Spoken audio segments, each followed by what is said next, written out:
So in the previous video, I explained you how to solve these equations, the simultaneous equations by substitution.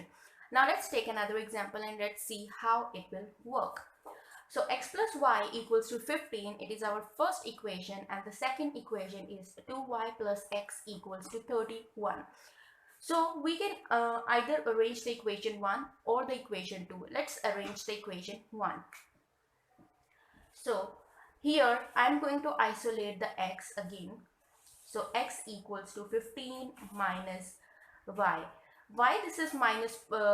So because the rule says that whenever we shift any variable or the constant value from left to right or right to left, we change their sign. Plus change into negative, negative change into positive. Now let me write another equation, and we are going to substitute the value of x, that is 15 minus y, into the second equation. So that is 2y plus x equal to 31. That is our second equation. Now I'm going to substitute the value of x. So 2y plus, here we have x. Instead of writing the x, I'm going to write the value of x, that is 15 minus y equals to 31.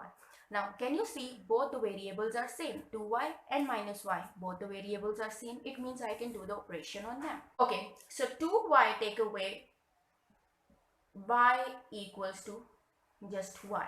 Now this is our equation, y plus 15 equals to 31.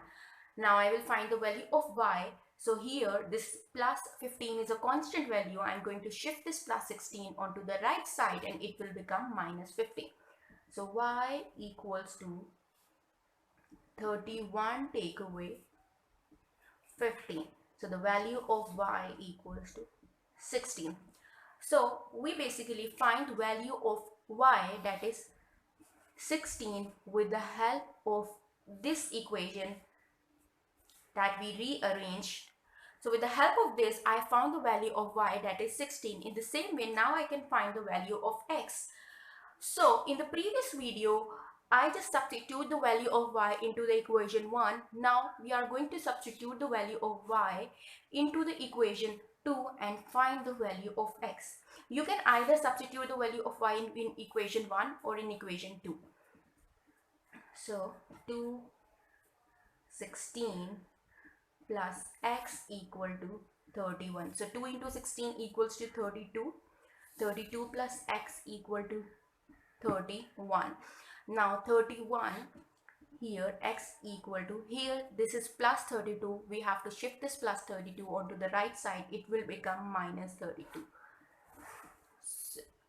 31 take away 32 equals to minus 1.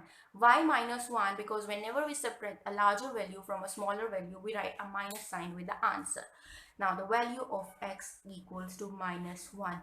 So here we find the value of y and the value of x with the help of just